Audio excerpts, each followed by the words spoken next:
Hi, I'm Andrea Kirk-Brown. I'm an Associate Professor here at Monash and I work here at the Peninsula Campus. We've been conducting research into employment and MS issues for some time now, and my co-worker here is Pieter van Dijk. Hi, I am Pieter van Dijk, and I too work in the Monash Business School Peninsula Campus.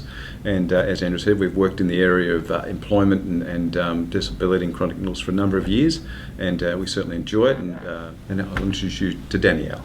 I'm Danielle Ramirez. I am a research assistant on this project, feeling very privileged to be a part of it and learning all about the employment services and the wonderful work that we do here at Peninsula.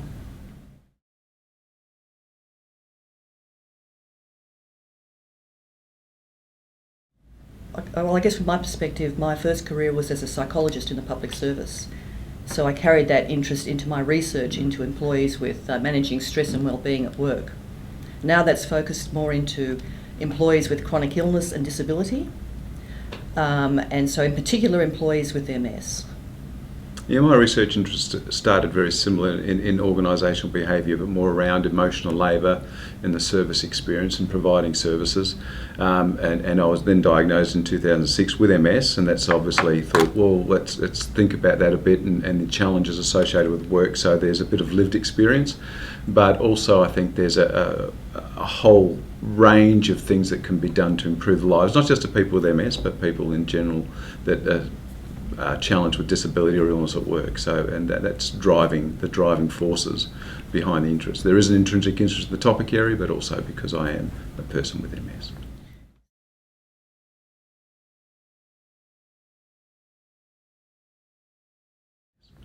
So we know people leave work before the impact of significant physical disability. There's lots more that organisations can be doing to help people with MS stay in employment. So that's our whole research agenda. Beyond health status, what are the things that are happening in the workplace to either help people stay at work and fully participate at work? It's not just about having a job. What can organisations do, and what can the employees themselves do?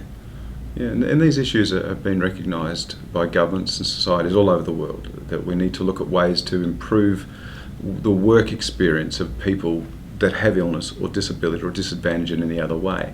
And we know that there's great benefit to remaining employed, psychologically, economically, socially. There's lots of wonderful benefits. And on the macro level, economically, for all of us, I mean, to keep people in work is much better for everyone.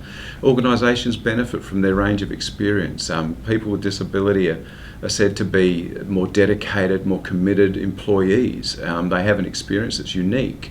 They can advise and provide perspective on business problems that most people can't.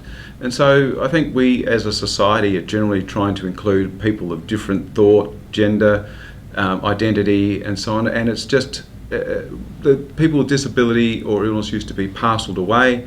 Now I think we're becoming more mature, and we're looking at their ability rather than their disability, and we want to look at the processes that can help improve that experience.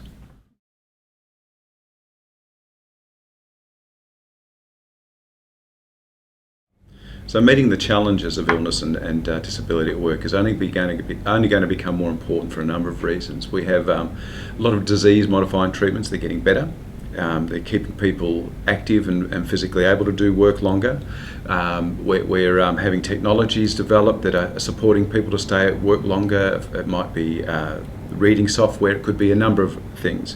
But what we don't understand more clearly are the systems, the approaches and support mechanisms that help people deal with a range of personal and interpersonal challenges at work, and dealing with the challenges and stresses associated with managing symptoms at work. And sometimes these symptoms are dynamic and changing, unpredictable, and so there's still a lot of work to be done to actually enhance people's experience at work, to keep them in work longer, not only to keep them in work longer, but to improve and enhance their quality of work life, which we think is a great incentive for people to remain and retain employment.